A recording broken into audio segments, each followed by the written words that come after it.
എന്താണ് മാനസാന്തരം? മാനസാന്തരം എന്ന് പറഞ്ഞാൽ ആയിരിക്കുന്ന അവസ്ഥയിൽ നിന്ന് ആയിരിക്കേണ്ട അവസ്ഥയിലേക്കുള്ള അടിസ്ഥാനപരമായ മാറ്റത്തെ പറയുന്ന പേരാണ് മാനസാന്തരം. ആയിരിക്കുന്ന അവസ്ഥയിൽ നിന്ന് ആയിരിക്കേണ്ട അവസ്ഥയിലേക്കുള്ള അടിസ്ഥാനപരമായ മാറ്റത്തെ പറയുന്ന പേരാണ് മാനസാന്തരം. നമ്മൾ എന്തിനാണ് ഇവിടെ സൃഷ്ടിച്ചു വെച്ചേക്കുന്നത്? നമ്മളെ ദൈവത്തിൻ്റെ ഹിതം നിറവേറ്റാൻ വേണ്ടിയിട്ടാണ്. ദൈവത്തിൻ്റെ ഹിതം അല്ലേ? നിന്റെ ഗീതം പോലെ എന്നെ നിത്യം നടത്തിയിടണമേ. എൻ്റെ ഗീതം പോലെയല്ലേ എൻ പിതാവേ എൻ യഹോവേ നിന്റെ ഗീതം.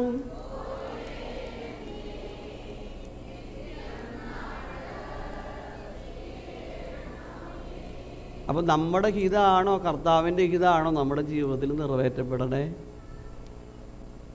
ആകുമ്പോൾ പാട്ടൊക്കെ പാടുമ്പോൾ നമ്മൾ പാടും നിന്റെ ഗീതം, പക്ഷെ നമ്മുടെ ഹിതമാണോ നിറവേറ്റപ്പെടണേ? അല്ലേ? നമ്മൾ എന്തിനാണ് സൃഷ്ടിക്കപ്പെട്ടത്? ദൈവത്തിൻ്റെ പദ്ധതി അനുസരിച്ച് ജീവിക്കാൻ വേണ്ടിയിട്ടാണ്. അതുകൊണ്ടാണ് മാതാവ് പറഞ്ഞു, ഇതാ ഞാൻ കർത്താവിൻ്റെ ദാസി, നിന്റെ വാക്കുപോലെ എനിക്ക് ഭവിക്കട്ടെ. യേശു തമ്പുരാൻ ഇത് തന്നെ പറഞ്ഞു, പിതാവേ എൻ്റെ ഇഷ്ടമല്ല എൻ്റെ പിതാവിൻ്റെ ഇഷ്ടം നിറവേറട്ടെ. അതാണ് ക്രിസ്തു കുരിശിൽ കിടന്നുകൊണ്ട് പറഞ്ഞു, സകലതും പൂർത്തിയായി, ഇതാ എൻ്റെ ആത്മാവിനെ അങ്ങയുടെ കരങ്ങളിലേക്ക് ഏൽപ്പിക്കുന്നു. കണ്ടോ, സകലതും പൂർത്തിയായി. എന്തിനാണോ ദൈവം ക്രിസ്തുവിനെ ഈ ലോകത്തിലേക്ക് അയച്ചത് അത് മുഴുവൻ പൂർത്തിയാക്കിയത് കൊണ്ടാണ് യേശു തമ്പുരാൻ പറഞ്ഞത്, സകലതും പൂർത്തിയായി, എൻ്റെ ആത്മാവിനെ അങ്ങയുടെ കരങ്ങളിലേക്ക് ഏൽപ്പിക്കുന്നു. കണ്ടോ, നമുക്കിതുപോലെ അവസാനം പ്രാർത്ഥിക്കാൻ പറ്റണം അല്ലേ? പൗലോസ്ലീഹ പറഞ്ഞില്ലേ, ഞാൻ നല്ല പോർ പൊരുതി, ഓട്ടം തികച്ചു, വിശ്വാസം കാത്തു, നീതിയുടെ കിരീടം എനിക്കായി വെച്ചിരിക്കുന്നു. ആ സൈഡിൽ കിടക്കുന്ന ആൾക്കാർ നമ്മളെക്കാൾ മോശക്കാരാണോ? അല്ല, നമ്മളെക്കാൾ വിശുദ്ധന്മാരാണ്. നമ്മളത്ര കുഴപ്പക്കാരൊന്നല്ല കേട്ടോ, നമ്മൾ നല്ല ഡീസൻ്റ് ആൾക്കാരാണ്. പക്ഷെ എന്തുകൊണ്ടാണ് നമ്മളിവിടെ നിർത്തിയേക്കണത്? നമ്മളിലൂടെ ദൈവത്തിന് എന്തോ പ്രവർത്തിക്കാനുള്ളത് കൊണ്ടാണ് നമ്മൾ നിർത്തിയേക്കണത്. ഇവിടെയാണ് നമ്മുടെ മനസ്സ് പുതുക്കപ്പെടേണ്ടത്. പ്രിയപ്പെട്ടവരെ, മാനസാന്തരം എന്ന് പറഞ്ഞാൽ ആയിരിക്കുന്ന അവസ്ഥയിൽ നിന്ന് ആയിരിക്കേണ്ട അവസ്ഥയിലേക്കുള്ള അടിസ്ഥാനപരമായ മാറ്റത്തെ പറയുന്ന പേരാണ് മാനസാന്തരം. ഹരാരയിൽ വെച്ച് നടന്ന സഭകളുടെ ലോക കൗൺസിൽ സമ്മേളനത്തിൽ മുഖ്യ ചിന്താവിഷയം ഇങ്ങനെയായിരുന്നു, turn to God and rejoice in hope. Turn to God and rejoice in hope. Turn to God എന്ന് പറഞ്ഞ് അനുതാപ ഹൃദയത്തോടുകൂടെ ദൈവത്തിലേക്ക് തിരിയണം, ദൈവത്തിലേക്ക് തിരിയണം. പാപത്തിൽ നിന്ന് പിന്തിരിഞ്ഞിട്ട് നമ്മൾ എവിടേക്ക് നോക്കണം? ദൈവത്തിലേക്ക് നോക്കണം. പാപത്തിൽ നിന്ന് പിന്തിരിയണം, പിന്നെ എവിടേക്ക് നോക്കണം? ദൈവത്തിലേക്ക് നോക്കണം. പത്രോസ്ലീഹായുടെ ജീവിതത്തിൽ കുഴപ്പമുണ്ടായിരുന്നു അല്ലേ? അവൻ 3 പ്രാവശ്യം തള്ളി പറഞ്ഞു. പക്ഷേ ആ തള്ളി പറഞ്ഞതിന് ശേഷം അവൻ എവിടേക്ക് നോക്കി? ദൈവത്തിലേക്ക് നോക്കി. അതുകൊണ്ടാണ് ഏറ്റവും വലിയ ശിഷ്യനായിട്ട് ആര് മാറിയത്? പത്രോസ്ലീഹ മാറിയത്. പക്ഷെ യൂദാസോ കർത്താവിൻ്റെ കൂടെ നടന്ന ടീമായിരുന്നു അല്ലേ? ടീമായിരുന്നു. പക്ഷെ അവനിലേക്ക് തന്നെ ചുരുങ്ങി. അതുകൊണ്ടാണ് അവൻ കെട്ടിഞ്ഞാണത്. കണ്ടോ, നമ്മൾ കർത്താവിലേക്ക് നോക്കണം. നമ്മൾക്ക് കുറവുണ്ടാകാം പ്രിയപ്പെട്ടവരെ, കുറവുണ്ടാകാം അല്ലേ? കുറവില്ലാത്ത ആൾക്കാരുണ്ടോ? ഉണ്ടോ? ഞാൻ ഈ പ്രസംഗിക്കാൻ നിൽക്കുമ്പോൾ ഞാൻ വലിയ മിടുക്കനാണോ? അല്ല, കുറവുണ്ട്. ഈ കുറവുണ്ട് അല്ലേ? ഞാൻ ഓർക്കാണ്, ഒരു സ്ഥലത്ത് ഞാൻ പ്രസംഗിക്കാൻ പോയി. 4 അച്ഛന്മാരുള്ള ഒരു സ്ഥലത്താണ്. 4 അച്ഛന്മാർ കൂടിയിട്ടാണ് ഞങ്ങൾ പ്രസംഗിക്കാൻ പോയത്. അങ്ങനെ പ്രസംഗിക്കാൻ പോയി. ആദ്യത്തെ ദിവസം കഴിഞ്ഞു. 2ാമത്തെ ദിവസമായപ്പോൾ ആളുകൾ ഇങ്ങനെ ആ ഹോളിലേക്ക് ഇങ്ങനെ വരാൻ തുടങ്ങി. ഭയങ്കര ആളുകൾ. അപ്പം ഞാൻ ആ സീറ്റിലിരുന്നിട്ട് ചിന്തിക്കുകയാണ്, ഇന്നലത്തെ പ്രസംഗത്തിൻ്റെ മെച്ചാണ് ഇന്ന് ഇത്രയും ആൾക്കാർ വന്നതെന്ന്. മനസ്സിൽ എന്ത് ചെയ്തു? ഞാനൊന്ന് അഹങ്കരിച്ചു. അങ്ങനെ ഞാനങ്ങനെ മുകളിൽ പ്രസംഗപീഠത്തിൽ ഇങ്ങനെ കയറി നിന്നു. എനിക്ക് ഏറ്റവും സുപരിചിതമായിട്ടുള്ളൊരു വേദഭാഗം ഞാൻ പറയാൻ തുടങ്ങി. പക്ഷെ എനിക്ക് കിട്ടുന്നില്ല, വാക്കുകൾ എനിക്ക് ഇങ്ങനെ കൂട്ടി യോജിപ്പിച്ച് പറയാൻ പറ്റണില്ല. പലതും വിട്ടുപോകുന്നു. എൻ്റെ തൊണ്ട വരളുന്നു, ചുണ്ടുണങ്ങുന്നു.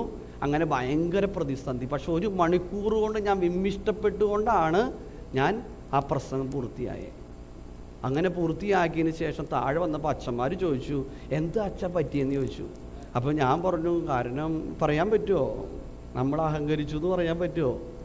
അപ്പോൾ ഞാൻ മിണ്ടിയില്ല, എന്താണെന്നറിയില്ല അച്ഛാന്ന് പറഞ്ഞു. അങ്ങനെ പ്രിയപ്പെട്ടവരെ, അന്ന് കിടന്നുറങ്ങിയപ്പോൾ 3 മണിക്ക് എഴുന്നേറ്റ് പ്രാർത്ഥിച്ചു, കർത്താവേ എനിക്കിങ്ങനെ തെറ്റുപറ്റി, ഇങ്ങനെ ഞാൻ എൻ്റെ പ്രസംഗത്തിൻ്റെ അതിൽ ഞാൻ അങ്ങനെ അഹങ്കരിച്ചു പോയി, കർത്താവ് എന്നോട് നീ ക്ഷമിക്കണം കേട്ടോ, എന്നോട് കരുണ തോന്നണം കർത്താവിന്, എൻ്റെ ഭാഗത്ത് ഇങ്ങനെ മിസ്റ്റേക്ക് ഉണ്ടാവില്ല കർത്താവേ എന്ന് പറഞ്ഞു.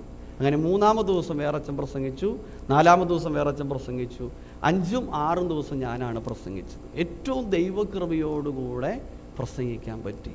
ഇത് അച്ഛൻ്റെ ഒരു അനുഭവമാണ് പ്രിയപ്പെട്ടവരെ പറഞ്ഞു. നമ്മുടെ ജീവിതത്തിൽ അങ്ങനെ വലിയ നമ്മൾ എത്രമാത്രം ഉന്നതരാണോ അത്രമാത്രം എളിമപ്പെടാൻ തയ്യാറാകണം. നമുക്ക് ചിലപ്പോൾ സാമ്പത്തിക ഭദ്രത ഉണ്ടാകാം, നമുക്ക് വിദ്യാഭ്യാസം ഉണ്ടാകാം, അല്ലെങ്കിൽ മറ്റുള്ള കഴിവുകളൊക്കെ ഉണ്ടാകാം. നമ്മളെങ്ങനെ ഉന്നതിയിലായിരുന്നു അതൊക്കെ തമ്പുരാൻ തന്നതാണ്. തമ്പുരാൻ തന്നതല്ലാതെ നമ്മുടെ ജീവിതത്തിൽ എന്തുണ്ട്? ഒന്നുമില്ല അല്ലേ? ഇപ്പം ഞാനിവിടെ പ്രസംഗിക്കാൻ വിളിച്ചു, ബേസിൽ അച്ഛനെ പ്രസംഗിക്കാൻ വിളിച്ചു, ഞാനിവിടെ വന്നു കഴിഞ്ഞപ്പോൾ എനിക്ക് പറയാനുള്ള ശബ്ദം പുറത്തേക്ക് വന്നില്ല. ബേസിൽ അച്ഛൻ പറയും, അച്ഛൻ അന്നു പ്രസംഗിക്കണം അല്ലേ? ഈ ശബ്ദം തന്നത് ദൈവമാണല്ലേ, ദൈവമാണ് തന്നത് അല്ലേ, നമുക്ക് തന്നത് അല്ലേ? നമ്മൾ പാട്ട് പാടും, എല്ലാം ദാനമല്ലേ, ഇതൊന്നും എൻ്റേതല്ല, എല്ലാം ഇതൊന്നും ഞാൻ നേടിയതല്ല. ഇതുവരെ തന്നത് മുഴുവനും ദൈവത്തിൻ്റെ കൃപ കൊണ്ടാണ് അല്ലേ? എല്ലാം ദൈവത്തിൻ്റെ ദാനമാണ്. നിങ്ങൾ നന്നായിട്ടൊന്ന് ശ്വാസം വലിച്ചേ, ഉറക്കണോ ഒന്ന് വിട്ടേ, ഒന്നുകൂടെ വലിച്ചേ. ഇനി നിങ്ങൾ വിടണ്ട, വിവരം അറിയും അല്ലേ? ഈ ശ്വാസം വലിച്ച് തിരിച്ചു വിടണമെങ്കിൽ ആരുടെ കൃപ വേണം?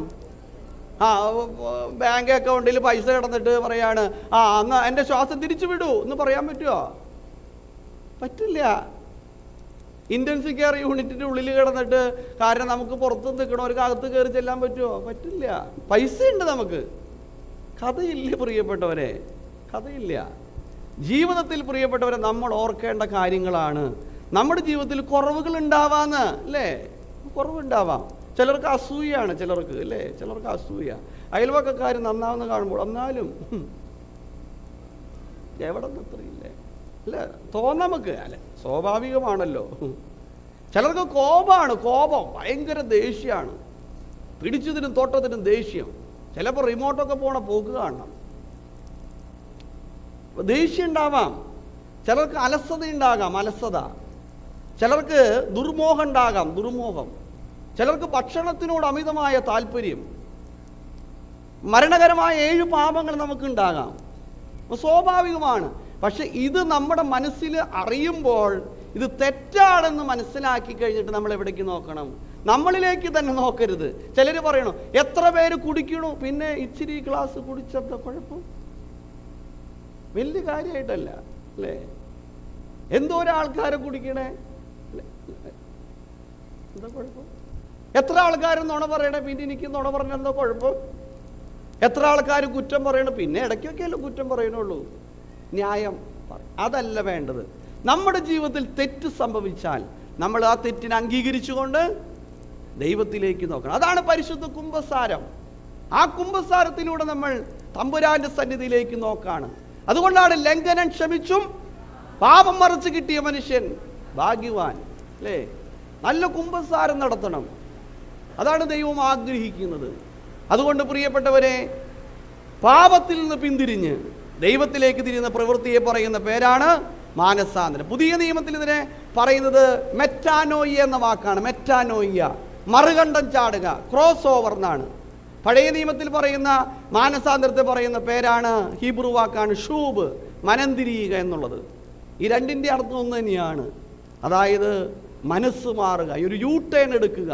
സമ്പൂർണവും പരിപൂർണവുമായിട്ടുള്ള മാനസാന്തരം ഉണ്ടാകുമ്പോൾ നമ്മുടെ ജീവിതത്തിലെ കൽഭരണികൾ വെള്ളം വീഞ്ഞായി തീരും. നമ്മുടെ കാഴ്ചപ്പാടുകളൊക്കെ മാറും, നമ്മുടെ കേൾവികൾ മാറും, നമ്മുടെ സംസാരങ്ങൾക്ക് മാറ്റം ഉണ്ടാവും, ടോട്ടലി ചേഞ്ച് ആകും. അതുകൊണ്ടാണ് ക്രിസ്തു പറഞ്ഞു, ഒരുവൻ ക്രിസ്തുവിലായാൽ പുതിയ സൃഷ്ടിയാകുന്നു, പഴയത് കടന്നുപോയി പുതിയതാകുന്നു. കണ്ടോ? പുതിയതാകും. അതുകൊണ്ടാണ് യെഹെസ്കേൽ പ്രവചനം, ഞാൻ നിങ്ങൾക്ക് പുതിയൊരു ചൈതന്യം തരും, ഞാനൊരു പുതിയ ആത്മാവിനെ നിങ്ങളുടെ ഉള്ളിലാക്കും, നിങ്ങളുടെ കല്ലായുള്ള ഹൃദയം മാറ്റി മാംസളമായ ഹൃദയം വെച്ച് തരും.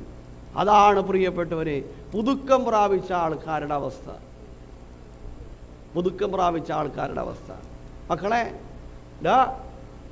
എവിടെയാണത്? ഇത്രയും സുന്ദരനായി ഞാൻ നിന്നിട്ട് അപ്പുറത്ത് നോക്കി നിന്നിട്ട്, അല്ലേ?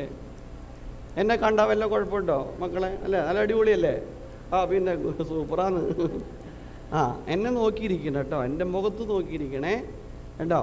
അത് കഴിഞ്ഞിട്ടുള്ള കച്ചവടം പിന്നെ നമുക്ക് വർത്താനം പറയാൻ സമയമുണ്ട്. അതുകൊണ്ട് പ്രിയപ്പെട്ട നല്ല കാര്യങ്ങളാണ് പറയണത്, അത് കേൾക്കണം. അതുകൊണ്ട് പണ്ട് കാലത്ത് തുണിപ്പന്ത് കൊണ്ട് കളിച്ചിട്ടുണ്ട്. തുണിപ്പന്ത് കൊണ്ട് നല്ല മഴ, അടിപൊളി മഴ. തുണിപ്പന്ത് കൊണ്ട് കളിച്ചിട്ടുണ്ട് അല്ലേ? തുണിപ്പന്ത് നല്ല, അതായത് തുണികളൊക്കെ നിങ്ങൾക്ക് കേൾക്കണ്ടോ? മഴ ആണല്ലേ? നിർത്തിയാലോ?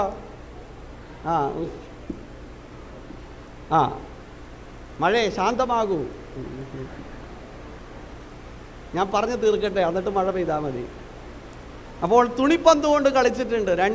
അതായത് തുണികളൊക്കെ കൂട്ടി യോജിപ്പിച്ച്, അതായത് തുന്നി അങ്ങനെ തുണിപ്പന്ത് കൊണ്ട് കളിച്ചിട്ടുണ്ട്. ഈ തുണിപ്പന്തിൻ്റെ ആ ഇഴയെടുപ്പ് വിട്ടുപോയി നോക്കിയേ, ആ തുണിപ്പന്തിൻ്റെ ഭംഗി നഷ്ടപ്പെട്ടു പോകൂ അല്ലേ? ഇതുപോലെയാണ് ജീവിതം. അതായത് മാതാപിതാക്കന്മാർ തമ്മിലുള്ള ഇഴയെടുപ്പം അകന്നുപോയാൽ അതിൻ്റെ ഭംഗി നഷ്ടപ്പെടും. സഹോദരങ്ങൾ തമ്മിലുള്ള ഇഴയെടുപ്പം നഷ്ടപ്പെട്ടു പോയാൽ ആ ജീവിതത്തിൻ്റെ ഭംഗി നഷ്ടപ്പെടും. മക്കളും മാതാപിതാക്കന്മാരും തമ്മിലുള്ള ഇഴയെടുപ്പം അകന്നുപോയാൽ, അല്ലേ, ആ ജീവിതത്തിൻ്റെ ഭംഗി നഷ്ടപ്പെടും. പക്ഷെ പരിശുദ്ധനായ മോർഗീവർഗീസ് സഹദായുടെ ഓർമ്മ പെരുന്നാൾ കൊണ്ടാടുമ്പോൾ പ്രിയപ്പെട്ടവരെ, പരിശുദ്ധ മധ്യസ്ഥം നമുക്ക് കാണിച്ചെന്ന മാതൃക പിന്തുടർന്നുകൊണ്ട് ഇഴയെടുപ്പത്തെ അടുപ്പിക്കുവാൻ നമുക്ക് സാധിക്കണം. അല്ലേ? ചിലരോട് വഴക്കാണ് ചിലർക്ക്, അല്ലേ? ചിലർക്ക് വഴക്കാണ്. അയൽവക്കക്കാരോട് മിണ്ടിയിട്ടുന്ന ആളുകളായി, സഹോദരങ്ങളുമായിട്ട് മിണ്ടിയിട്ടുന്ന ആളുകളായി, അല്ലേ? കാണപ്പെടുന്ന സഹോദരനെ സ്നേഹിക്കാത്തവൻ കാണപ്പെടാത്ത ദൈവത്തെ സ്നേഹിക്കാൻ സാധ്യമല്ല. വിശുദ്ധ മത്തായി എഴുതിയ സുവിശേഷം 5:21 മുതൽ പറയുന്നു, കൊല ചെയ്യരുത്. ആരെങ്കിലും കൊല ചെയ്താൽ ന്യായവിധിക്ക് യോഗ്യനാകുമെന്ന് പൂർവികരോട് അരുളി ചെയ്ത് നിങ്ങൾ കേട്ടിട്ടുണ്ടല്ലോ. ഞാനോ നിങ്ങളോട് പറയുന്നു, സഹോദരനോട് കോപിക്കുന്നവൻ ന്യായവിധിക്ക് യോഗ്യനാകും. സഹോദരനോട് നിസ്സാര എന്ന് പറഞ്ഞാലോ ന്യായാധിപ സംഘത്തിന്റെ മുൻപിൽ നിൽക്കേണ്ടി വരും. മൂഢ എന്ന് വിളിക്കുന്നവനോ അഗ്നിനരകത്തിന് അവകാശമാകും. ആകയാൽ നീ വഴിപാടർപ്പിക്കുവാൻ ഭാവിക്കുമ്പോൾ നിന്റെ സഹോദരന് നിന്റെ നേരെ വല്ലതുമുണ്ടെന്ന് ബലിപീഠത്തിന്റെ മുൻപിൽ വെച്ച് ഓർമ്മ വന്നാൽ ആദ്യം പോയി നീ സഹോദരനോട് നിരന്നുകൊള്ളുക, അല്ലേ? അതിനുശേഷം വന്ന് നീ ബലിയർപ്പിക്കുക. അപ്പോൾ വഴക്കോടുകൂടി പെരുന്നാൾ ആഘോഷിക്കരുത്. വഴക്കുണ്ടെങ്കിൽ വഴക്ക് മാറ്റണം. അച്ഛനിക്കും വഴക്കില്ല അച്ഛാ. മിണ്ടാറുണ്ടോ? മിണ്ടാറില്ല അച്ഛാ. വീട്ടിൽ പോകാറില്ല. വഴക്കില്ല എനിക്ക്. അതെന്ത് ജീവിത? നീ നിന്നെ പോലെ നിന്റെ അയലക്കാരനെ സ്നേഹിക്കണം എന്നാണ് യേശുക്രിസ്തു പഠിപ്പിച്ചത്. യേശുക്രിസ്തു തന്നെ സ്വന്തം ജീവൻ നഷ്ടപ്പെടുത്തിയിട്ടാണ് നമ്മളെ സ്നേഹിച്ചത്. അതുപോലെ വേണം നമ്മൾ മറ്റുള്ളവരെ സ്നേഹിക്കാൻ. ഇത് കേട്ടുകൊണ്ടിരിക്കുന്ന പ്രിയപ്പെട്ടവരെ, നമുക്ക് ആരെങ്കിലോടും വഴക്കുണ്ടെന്ന് വിചാരിക്കുക, നമുക്ക് ആരെങ്കിലോടും വൈരാഗ്യമുണ്ടെന്ന് വിചാരിക്കുക. ഇത് കേട്ടിട്ട് നിങ്ങൾ പോയിട്ട് വീട്ടിൽ ചെല്ലുമ്പോൾ, എൻ്റെ സഹോദര, യൂദാസിനെ പോലെ 30 വെള്ളിക്കാശിന് ഞാൻ നിന്നെ ഒറ്റിക്കൊടുത്തിട്ടുണ്ട്. പത്രോസ് ലീഗായെ പോലെ 3 പ്രാവശ്യം നിന്നെ ഞാൻ തള്ളിപ്പറഞ്ഞിട്ടുണ്ട്. എൻ്റെ പിഴ, എൻ്റെ വലിയ പിഴ എന്ന് പറയാൻ സാധിക്കണം. അങ്ങനെ സാധിച്ചിട്ട് പെരുന്നാൾ ആഘോഷിച്ചു നോക്കിയേ. നീ നിന്നെ തന്നെ വിശുദ്ധീകരിക്കൂ, നാളെ നിന്റെ ഇടയിൽ അത്ഭുതം പ്രവർത്തിക്കും. യോശുവായോട് പറഞ്ഞ വാക്കാണ്. നമ്മളിതൊന്നും ചെയ്യാതെ, സ്വർഗസ്ഥനായ പിതാവേ, നിന്റെ തിരുനാമം പരിശുദ്ധമാക്കപ്പെടണമേ, നിന്റെ രാജ്യം വരണമേ, നിന്റെ ഇഷ്ടം സ്വർഗത്തിലെ പോലെ ഭൂമിയിലുമാകണമേ, ഞങ്ങൾക്ക് ആവശ്യമുള്ള അപ്പം തരണമേ, ഞങ്ങളുടെ കടക്കാരോട് ഒടുക്കത്തെ വൈരാഗ്യം വെച്ചിട്ട് പാടണേ, ഞങ്ങളുടെ കടക്കാരോട് ഞങ്ങൾ ക്ഷമിച്ചതുപോലെ ഞങ്ങളുടെ കടങ്ങളും പാപങ്ങളും. എന്ത് പ്രാർത്ഥന ഇത്! മിണ്ടിയിട്ട് 3 വർഷമായിന്ന്. എന്നിട്ട് പറയാണ് ഞങ്ങളുടെ കടക്കാരോട് ഞങ്ങൾ ക്ഷമിക്കും. കേൾക്കൂല്ല പ്രിയപ്പെട്ടവരെ. ദൈവം തമ്പുരാൻ മറുപടി തരില്ല. ദൈവം തമ്പുരാൻ പറയും, നിങ്ങളുടെ പെരുന്നാളുകൾ ഞാൻ വെറുക്കുന്നു, ചിലപ്പോൾ 1,00,000 രൂപ പെരുന്നാൾ നടത്തുന്നുണ്ടാവും, പക്ഷെ വൈരാഗ്യത്തോടു കൂടിയാ പെരുന്നാൾ നടത്തുന്നത്. കഥയില്ല. ഇവിടെയാണ് എന്ത് ചെയ്യേണ്ടത്? ഇഴയെടുപ്പം അടുപ്പിക്കേണ്ടത്. ക്രിസ്തു ഇഴയെടുപ്പം അടുപ്പിച്ചു. അതുകൊണ്ടാണ് കുരിശിൽ കിടന്നുകൊണ്ട് പറഞ്ഞു, ഇവർ ചെയ്യുന്നത് ഇവരറിയുന്നില്ല, ഇവരോട് ക്ഷമിക്കണമേ. സ്തെഫാനോസ് സകത പ്രാർത്ഥിച്ചു, ഇവർ ചെയ്യുന്നത് ഇവരറിയുന്നില്ല, ഇവരോട് ക്ഷമിക്കണമേ. ഇഴയെടുപ്പം അടുപ്പിച്ചു. കളയും വിളയും തമ്മിലുള്ള ഉപമ പറഞ്ഞുകൊണ്ട് കർത്താവ് ഇഴയെടുപ്പം അടുപ്പിക്കുകയായിരുന്നു. വ്യഭിചാരത്തിൽ പിടിക്കപ്പെട്ട സ്ത്രീ മാരകമായിട്ടുള്ള വിഷമത്തോടുകൂടെ വന്നപ്പോൾ ഇഴയെടുപ്പം അടുപ്പിച്ചു. ധൂർത്തനായ പുത്രന്റെ ഉപമയിൽ ആ മകൻ തിരിച്ചു വന്നപ്പോൾ ഇഴയെടുപ്പം അടുപ്പിക്കുകയായിരുന്നു. കർത്താവ് ഇഴയെടുപ്പം അടുപ്പിച്ച ചിത്രങ്ങളാണ് വേദപുസ്തകത്തിൽ കാണുന്നത്. ഇന്ന് ഈ വചന ശുശ്രൂഷ ശ്രവിക്കുമ്പോൾ ഇഴയെടുപ്പം അടുപ്പിക്കുവാൻ തയ്യാറാകണം പ്രിയപ്പെട്ടവരെ. ഇതിനെ പറയുന്ന പേരാണ് മാനസാന്തരം എന്ന് പറയുന്നത്. കാരണം കർത്താവിന് നമ്മളെക്കുറിച്ചൊരു പദ്ധതിയുണ്ട്. അത് നമ്മുടെ നാശത്തിനുള്ളതല്ല, ക്ഷേമത്തിനുള്ള പദ്ധതിയാണ്. ശുഭമായ ഭാവിയും പ്രത്യാശയും തരുന്ന പദ്ധതിയാണ്. അപ്പോൾ മാനസാന്തരം എന്ന് പറയുന്നത് ആയിരിക്കുന്ന അവസ്ഥയിൽ നിന്ന് ആയിരിക്കേണ്ട അവസ്ഥയിലേക്കുള്ള അടിസ്ഥാനപരമായ മാറ്റത്തെ പറയുന്ന പേരാണ് മാനസാന്തരം. 2, മാനസാന്തരം എന്ന് പറയുന്ന ഒരു തിരിച്ചറിവാണ്. തെറ്റ് പറ്റിയാൽ നമ്മൾ എന്ത് ചെയ്യണം? തിരുത്തണം. തെറ്റ് പറ്റിയാൽ തിരുത്തണം. ഒരിക്കലൊരു സുവിശേഷ സംഘം ഇങ്ങനെ യാത്ര ചെയ്തു പോവുകയാണ്. അപ്പോൾ അവർക്ക് പള്ളി അത്ര വ്യക്തമല്ല. അപ്പോൾ അവരോട് ഒരു വഴിയാത്രക്കാരനോട് വഴി ചോദിച്ചു. അപ്പോൾ ആ വഴിയാത്രക്കാരൻ പറഞ്ഞു, നിങ്ങളൊരു കാര്യം ചെയ്യും, മുൻവശത്തുള്ള കറുപ്പ സ്കോർപ്പിയോയുടെ പിന്നിക്കൂടെ പോക്കോ, അടുത്ത 4 കൂടി ജംഗ്ഷൻ ചെല്ലുമ്പോൾ റൈറ്റിലേക്ക് തിരിഞ്ഞാൽ നിങ്ങളുടെ പള്ളി എത്തുമെന്ന് പറഞ്ഞു. നിങ്ങൾ ഈ പറഞ്ഞ പള്ളിയിലെത്തുമെന്ന് പറഞ്ഞു. ഇവർ വർത്താനം കൊണ്ട് ഈ 4 കൂടി ജംഗ്ഷനൊക്കെ കഴിഞ്ഞു. കറുത്ത സ്കോർപ്പിയോയുടെ പിന്നിക്കൂടെ പോയി. സ്കോർപ്പിയോ ചെന്നത് ബാറിലേക്ക്. വഴി തെറ്റിയെന്ന് മനസ്സിലായപ്പോൾ അവരെന്ത് ചെയ്തു എന്നറിയാമോ? തിരിച്ചു. തിരിച്ചറിവുണ്ടാകണം. ഇന്ന് തിരിച്ചറിവുകളില്ല നമുക്ക്, അല്ലേ? നമുക്കെല്ലാം അറിയണോരാ, പക്ഷെ എന്തില്ല? തിരിച്ചറിവില്ല. ഒരിക്കലൊരാൾ ചെവി പൊള്ളിയിട്ട് ഡോക്ടറെ കാണാൻ വേണ്ടി ചെന്നു. അപ്പോൾ ഡോക്ടർ ചോദിച്ചു, എന്ത് പറ്റി?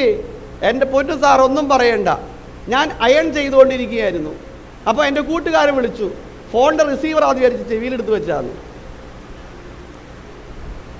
അപ്പോൾ മറുചെവിടിയിലും പൊള്ളിയിരിക്കുന്നു. അപ്പം എന്താ പറ്റിയത്?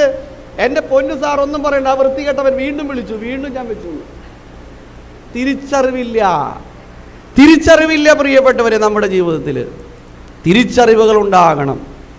ഒരിക്കലൊരച്ഛൻ ഇങ്ങനെ കുർബാന നടത്തിക്കൊണ്ടിരിക്കുമ്പോൾ കണ്ടോ, ഇവരെ പോലെ വർത്താനം പറഞ്ഞുകൊണ്ടിരിക്കുകയായിരുന്നു കുറച്ച് പയ്യന്മാർ. അപ്പോൾ അച്ഛൻ എന്ത് ചെയ്തു? ഒന്ന് പോസ് ചെയ്തു. അപ്പം മുതിർന്ന ആളുകൾ പറഞ്ഞു, മക്കളെ അച്ഛൻ വഴക്ക് കുറയുമെന്ന് പറഞ്ഞു. അപ്പോൾ അവരങ്ങനെ മിണ്ടാതിരുന്നു. അങ്ങനെ ഇതൊക്കെ കഴിഞ്ഞു, കുർബാനയൊക്കെ കഴിഞ്ഞ് അച്ഛൻ പാഴ്സനേജിൽ ചായ കുടിച്ചുകൊണ്ടിരിക്കുന്ന സമയത്ത് ഈ വിദ്വാൻമാർ ചെന്നു അച്ഛനോട് പറഞ്ഞു, അച്ഛാ കുർബാന മറന്നുപോയില്ലേ? മക്കളെ, നിങ്ങളാണ് എൻ്റെ ഗുരു. ഇതൊരു തിരിച്ചറിവാണ്. തെറ്റ് പറ്റിയാൽ നമ്മൾ എന്ത് ചെയ്യണം? തിരുത്താൻ തയ്യാറാകണം. ഇന്ന് അങ്ങനെയില്ല. നമുക്ക് അറിവുണ്ട്, പക്ഷെ എന്തില്ല? തിരിച്ചറിവില്ല. നമ്മുടെ ഇവിടെ എപ്പോഴാണ് കുർബാന തുടങ്ങണേ? ഞായറാഴ്ച 7 മണിക്കോ? 6:45 പ്രഭാത നമസ്കാരം, 7:30 കുർബാന. നമ്മളെപ്പോഴും തന്നെ അതൊന്നുമില്ല. ഞങ്ങൾ വരും അച്ഛാ, ഞങ്ങളത് വരും, അല്ലേ? നമുക്ക് അറിവില്ലാഞ്ഞിട്ടാണോ? അറിവില്ലാഞ്ഞിട്ടല്ല. കുർബാനയ്ക്ക് എപ്പോഴെങ്കിലും പോയാൽ പോരെ, അല്ലേ? നമുക്ക് എന്തില്ല? തിരിച്ചറിവില്ല. കണ്ടോ, ഒരു കാലഘട്ടത്തിൽ ഈ ദേവാലയം ഉണ്ടാക്കാൻ വേണ്ടി എത്ര പേര് പ്രയത്നിച്ചതിൻ്റെ അനന്തരഫലമാണ് ഇങ്ങനെ ഒരു ദേവാലയം നമുക്കുണ്ടായത്. ഇവിടെയുള്ള ആളുകളുടെ കണ്ണുനീരും ദുഃഖവും കൊണ്ട് പ്രാർത്ഥിച്ചപ്പോൾ കിട്ടിയ ദേവാലയമാണ് ഈ ദേവാലയം. ആ ദേവാലയത്തിലേക്ക് പോകാമെന്ന് ആഗ്രഹിക്കുമ്പോൾ ഏറ്റവും അധികം സന്തോഷം തോന്നേണ്ടതാണ്. അതുകൊണ്ടാണ് പറയുന്നത്, ഞാൻ ദൈവത്തിൻ്റെ ആലയത്തിലേക്ക് പോകാമെന്ന് ആഗ്രഹിച്ചപ്പോൾ ഞാൻ ഏറ്റവും അധികം സന്തോഷിച്ചു. ദാവീദ് പ്രാർത്ഥിച്ച പ്രാർത്ഥനയാണ്. നമുക്ക് എത്രമാത്രം ആഗ്രഹമുണ്ട്, ഉണർവ്. അതായത് രാവിലെ തന്നെ പ്രഭാതത്തിൽ ഉണർന്ന് എത്ര പേര് ദാഹത്തോടു കൂടെ വരും? ഇപ്പം ഈ പറഞ്ഞിട്ട് നിങ്ങൾ പോയിട്ട് എത്ര പേര് വരുമെന്ന് ഞാൻ അച്ഛനോട് ചോദിച്ചോക്കട്ടെ. കേൾക്കും പ്രിയപ്പെട്ടവരെ, പ്രാവർത്തികമാക്കാൻ നമുക്ക് പറ്റുന്നില്ല. ഇവിടെയാണ് എൻ്റെയും നിങ്ങളുടെയും ജീവിതം സാക്ഷ്യമായി തീരേണ്ടത്. അന്ന് അച്ഛനെ 7:30 കുർബാന വെച്ചാൽ പ്രാർത്ഥന വെച്ചാൽ പോരെ അല്ലേ? നമ്മൾ ഉത്സാഹത്തോടുകൂടെ വരണം. അങ്ങനെ ഉത്സാഹത്തോടുകൂടെ വന്നാൽ ഇവർ അനുഗ്രഹിക്കപ്പെടും.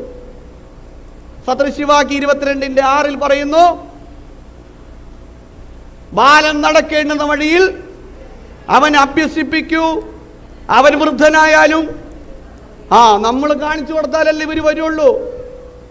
നമ്മൾ 7:30, 7:45, 8 മണിക്കും വന്നാൽ ഇവര് 9 മണിക്ക് വരുമെന്ന് കണ്ടോ? ഇവിടെയാണ് തിരിച്ചറിവുണ്ടാകേണ്ടത്. തെറ്റുപറ്റിയോ തിരുത്താൻ തയ്യാറാകണം. നമ്മുടെ വീട്ടിൽ കുടുംബ പ്രാർത്ഥനയുണ്ടോ? കുടുംബ പ്രാർത്ഥന ഒരുമിച്ചിരുന്ന് പ്രാർത്ഥിക്കുന്നുണ്ടോ? കൂടുമ്പോൾ ഇമ്പമുള്ളതാണ് കുടുംബം എന്നൊക്കെ പറയുന്നുണ്ട്. എത്ര കുടുംബത്തിൽ മനസ്സിൽ ഹൃദയത്തിൽ കൈവച്ച് ചോദിച്ചേ, എത്ര വീട്ടിൽ പ്രാർത്ഥിക്കുന്നുണ്ട് ഒരുമിച്ചുള്ള പ്രാർത്ഥന? കുട്ടികളോട് ചോദിച്ചാൽ നിങ്ങൾക്ക് അപകടം പറ്റും. പ്രിയപ്പെട്ടവരെ, നമ്മുടെ ജീവിതത്തിൽ കുടുംബ പ്രാർത്ഥന വളരെ പ്രധാനപ്പെട്ടതാണ്.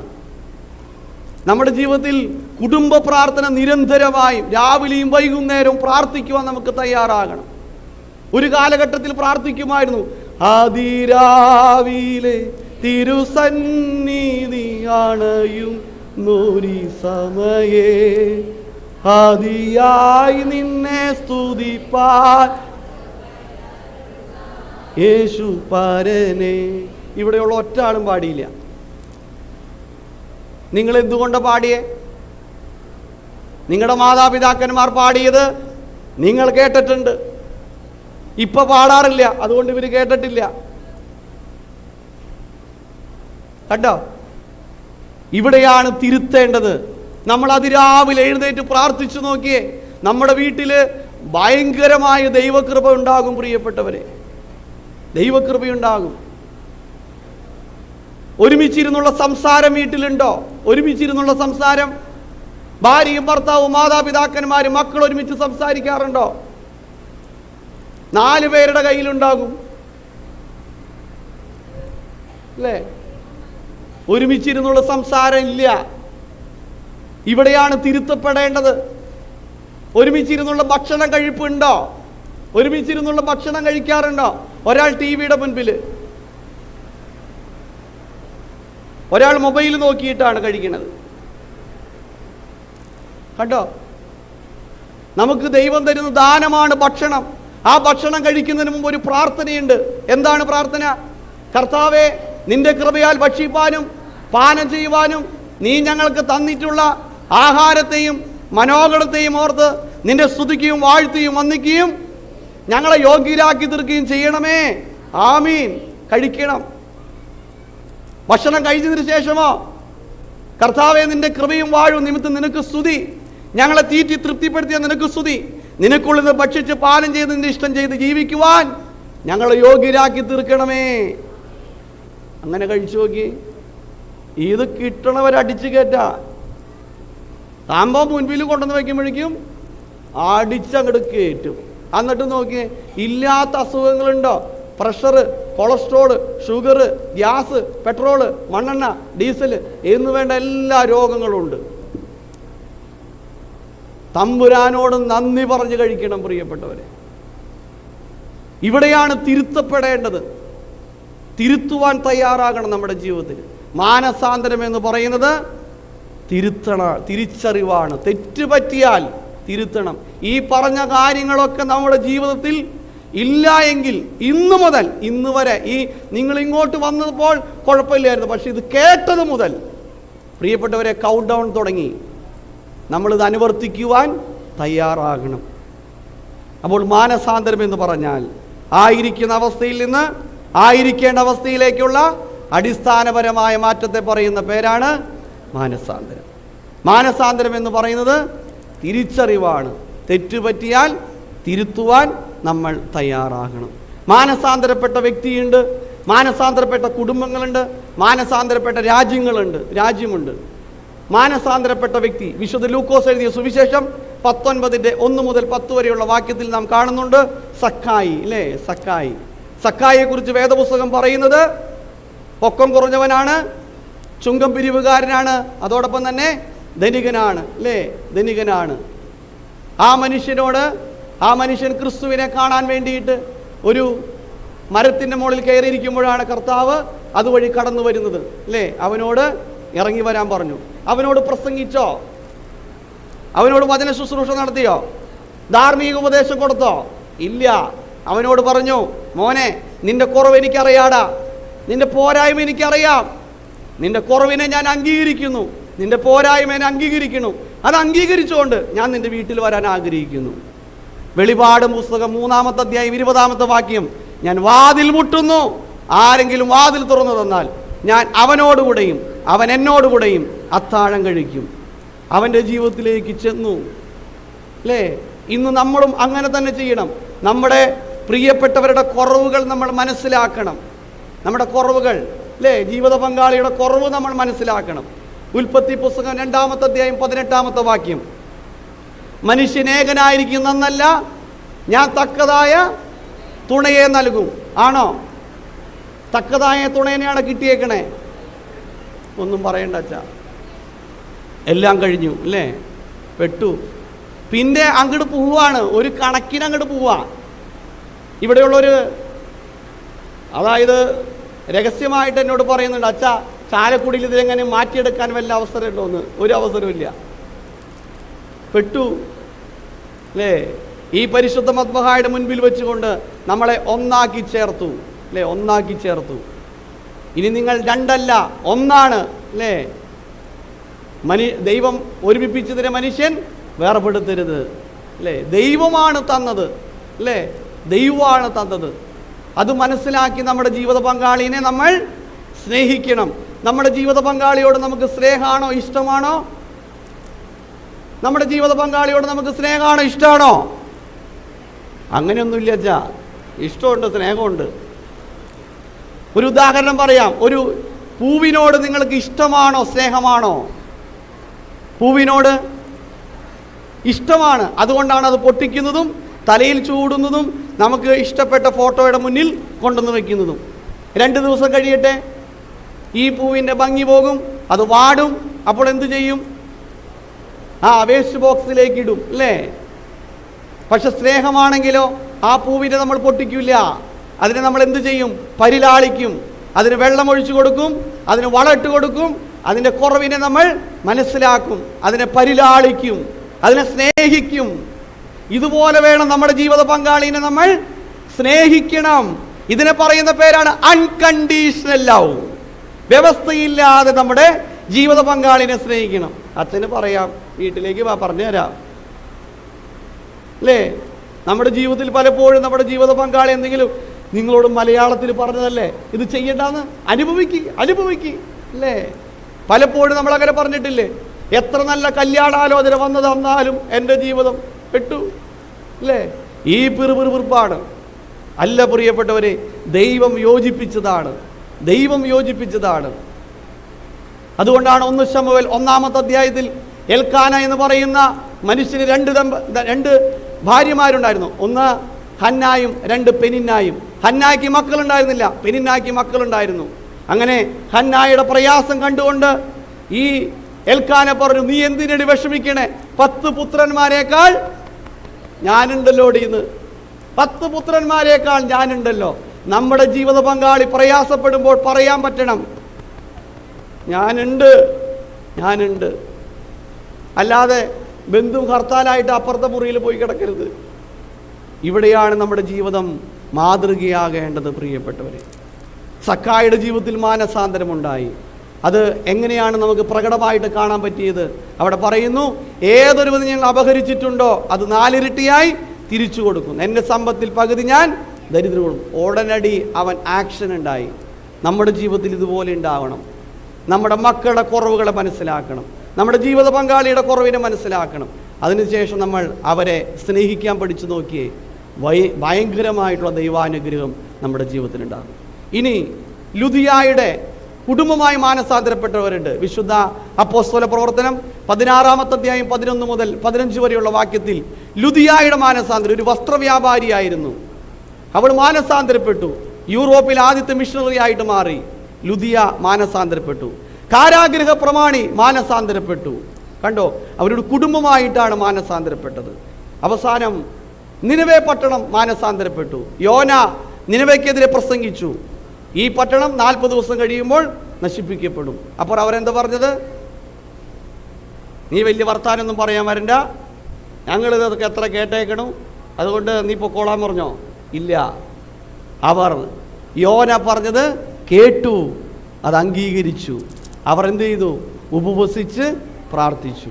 കണ്ടോ, ഈ 2 ദിവസങ്ങൾ നിങ്ങൾ വചനം കേട്ടു അല്ലേ? നിങ്ങൾക്ക് വേണമെങ്കിൽ ഇത് തിരസ്കരിക്കാം, ഇത് എത്ര കേട്ടേക്കിടും, ഇനിയുണ്ടല്ലോ പ്രസംഗങ്ങൾ, കേൾക്കാൻ പറ്റും. പക്ഷെ നാളത്തെ ദിവസം നമുക്ക് സ്വന്തമല്ല കേട്ടോ, നാളത്തെ ദിവസം സ്വന്തമല്ല.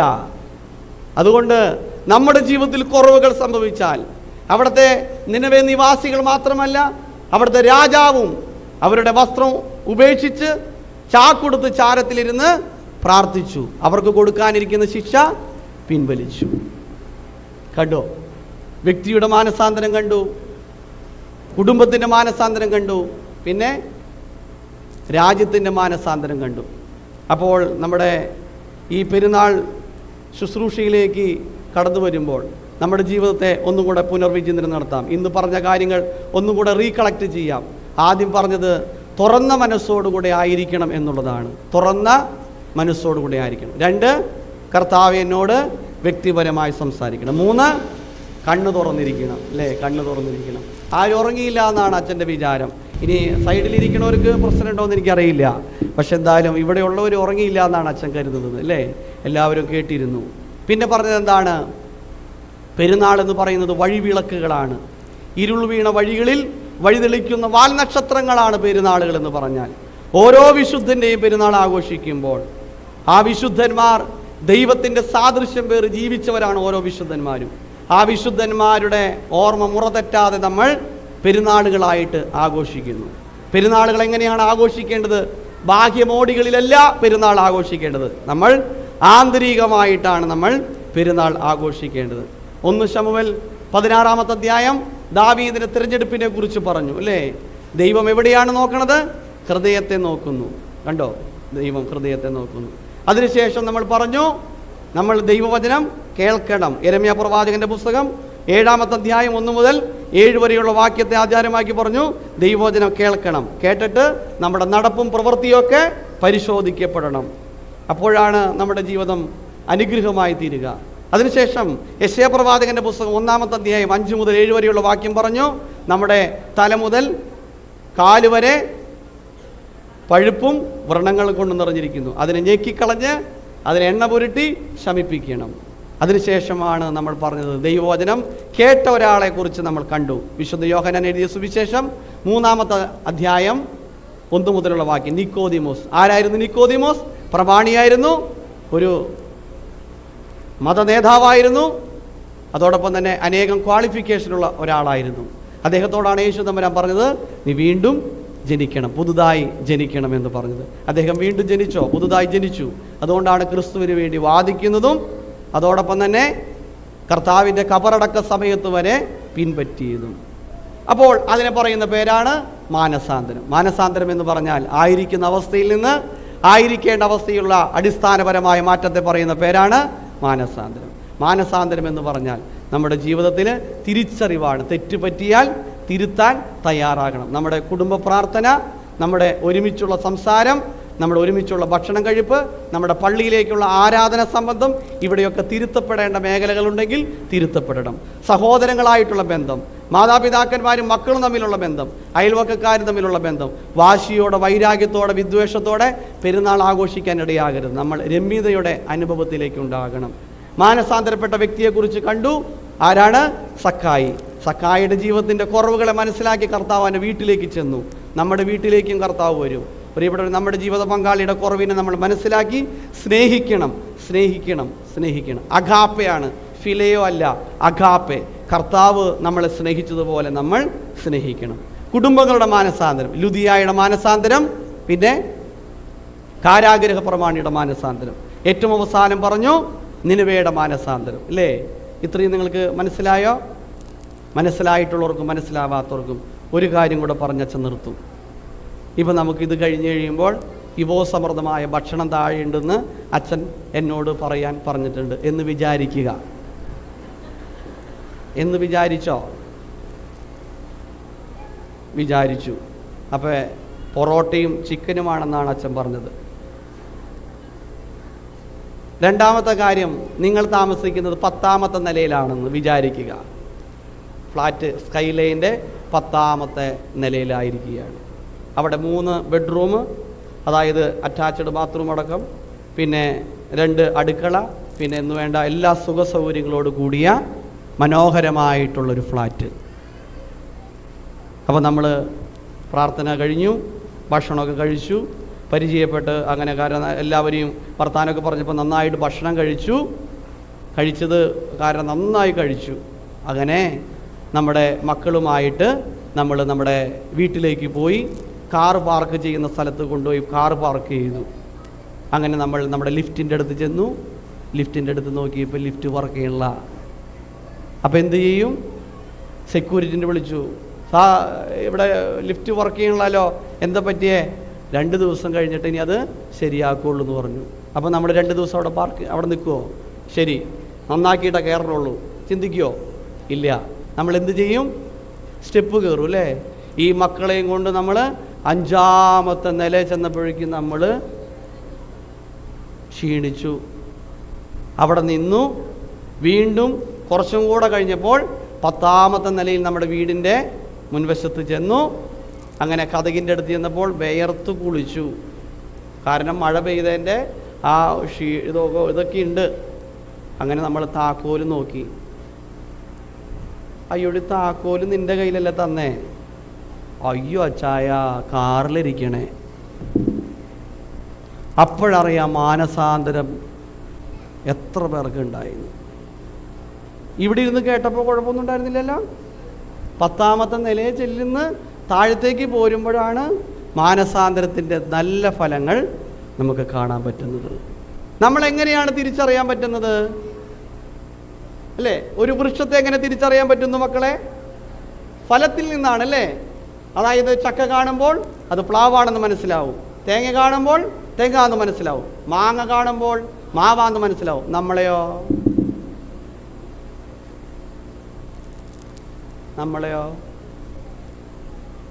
ഗലാത്യർ 5:22 ആത്മാവിൻ്റെ ഫലമോ സ്നേഹം, സന്തോഷം, സമാധാനം, ദീർഘക്ഷമ, ദയ, പരോപകാരം, വിശ്വസ്തത, സൗമ്യത, ഇന്ദ്രിയജയം. എത്രയുണ്ട്? 9 ഇത് എപ്പോഴും സംഭവം പുറത്തേക്ക് വരില്ല.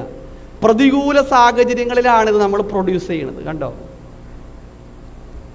ഇപ്പം ഇരിക്കുമ്പോൾ എല്ലാവരും ഡീസൻ്റാ, പുറത്തേക്ക് ഇറങ്ങട്ടെ. അതുകൊണ്ടല്ലേ താബോർ മലയിലെ രൂപാന്തരീകരണത്തിൻ്റെ സമയത്ത് പത്രോസ് സ്ലീഹായി, യാക്കോബ് സ്ലീഹായി, യോഹന്നാൻ സ്ലീഹായി പറഞ്ഞു, ഗുരു നമുക്ക് 3 കൂടാരം ഇവിടെ അടിക്കുക. 1 മോശയ്ക്ക്, 1 ഏലിയാവിന്, 1 നമുക്ക്. ഇവിടെ അങ്ങോട്ട് കൂടാം, മഴയൊക്കെ അല്ലേ, ഇവിടെ അങ്ങോട്ട് കൂടാം. പക്ഷെ നമ്മൾ എവിടേക്കാണ് പോകേണ്ടത്? താഴേക്കാണ് പോകേണ്ടത്. പ്രതിസന്ധിയുടെ ഇടങ്ങളിലേക്കാണ് പോകേണ്ടത്. വഴക്കുള്ള സ്ഥലത്തേക്കാണ് നമ്മൾ പോകേണ്ടത്. പ്രശ്നത്തിലേക്കാണ് പോകേണ്ടത്. അവിടെയാണ് നമ്മുടെ ജീവിതം മറ്റുള്ളവരുടെ മുൻപിൽ വായിക്കപ്പെടുന്ന സുവിശേഷമായിട്ട് മാറേണ്ടത്. അതാണ് പരിശുദ്ധനായ മോർ ഗീവർഗീസ് സഹോദരൻ കാണിച്ചു തന്നത്. പ്രതികൂലങ്ങളുടെ മധ്യത്തിൽ ക്രിസ്തുവിനെ പിന്തുടർന്നവനാണ് പരിശുദ്ധനായ മോർ ഗീവർഗീസ് സഹോദരൻ.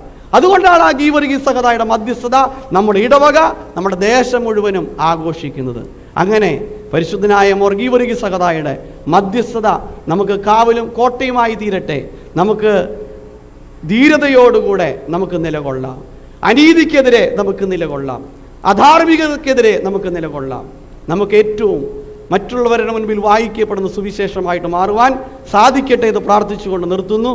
ഒരിക്കൽ കൂടെ പ്രാർത്ഥിക്കാം. കാരുണ്യവാനായ കർത്താവേ, വാഴ്ത്തപ്പെട്ട സ്വർഗ്ഗസ്ഥ പിതാവേ, അനുഗ്രഹീതമായ സമയത്തിനായി ദൈവത്തോട് നന്ദി പറയുന്നു. ഞങ്ങളെ കേൾപ്പിച്ച വചനത്തിനായി ദൈവത്തോട് നന്ദി പറയുന്നു.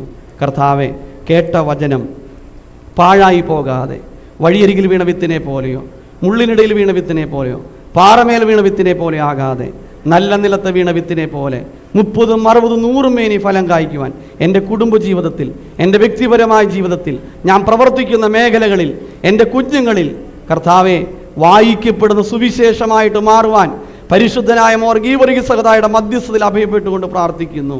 പിതാവ് ഞങ്ങൾക്ക് തന്ന മാതൃക പിന്തുടർന്നുകൊണ്ട് കർത്താവ് ഞങ്ങൾക്ക് ഒരു നല്ല വിശുദ്ധനാകാൻ, നല്ല വിശുദ്ധയാകാൻ കർത്താവ് കൃപ നൽകണമേ. പരിശുദ്ധ റൂഹായുടെ ശക്തിയെ നയിക്കണമേ. പരിശുദ്ധ ദൈവമാതാവേ, പരിശുദ്ധ പിതാക്കന്മാരെ മധ്യസ്ഥ വഹിക്കണമേ. പിതാവിൻ്റെയും പുത്രൻ്റെയും പരിശുദ്ധ റൂഹായുടെ നാമത്തിൽ തന്നെ ആമേൻ. പ്രിയപ്പെട്ടവരെ, ഇത്രയും സമയം ദൈവവചനം പറയുവാൻ ദൈവകൃപ തന്ന ദൈവത്തെ മഹത്വപ്പെടുത്തുന്നു. കാരണം ദൈവം തന്നതല്ലാതെ അച്ഛൻ്റെ ജീവിതത്തിൽ ഒന്നുമില്ല. ദൈവം ചൊരിഞ്ഞു തന്ന കൃപയാണ്. അതുകൊണ്ട് ദൈവത്തോട് നന്ദി പറയുന്നു. പ്രത്യേകിച്ച് ഈ കൺവെൻഷന് ക്ഷണിച്ച ബഹുമാനപ്പെട്ട ബേസിൽ അച്ഛനോട്, ഇവിടെ സന്നിഹിതരായിരിക്കുന്ന എല്ലാ വൈദികരോടും അച്ഛൻ നന്ദി പറയുന്നു. പ്രത്യേകിച്ച് ഈ ഇടവകാംഗമായ റജിമോൻ അച്ചായനാണ് എന്നെ അച്ഛനെ പരിചയപ്പെടുത്തി കൊടുത്തത്. പ്രിയപ്പെട്ട അച്ചായനോടും കുടുംബത്തോടുള്ള നന്ദി പറയുന്നു. കേട്ടിരുന്ന നിങ്ങളെ ഏവരോടും നന്ദി പറഞ്ഞുകൊണ്ട് വാക്കുകൾ നിർത്തുന്നു. ദൈവം അനുഗ്രഹിക്കട്ടെ. നിങ്ങൾ അച്ഛനെ ഓർത്ത് പ്രാർത്ഥിക്കുമോ? അതെങ്കിലും പറ. ഈ അച്ഛന് വേണ്ടി പ്രാർത്ഥിക്കാറുണ്ടോ? എന്ത് ചോദ്യം അച്ഛാ അല്ലേ? അപ്പോൾ അച്ഛന് വേണ്ടി പ്രാർത്ഥിക്കുമ്പോൾ എനിക്കും കൂടി പ്രാർത്ഥിക്കണേ. ദൈവം അനുഗ്രഹിക്കട്ടെ.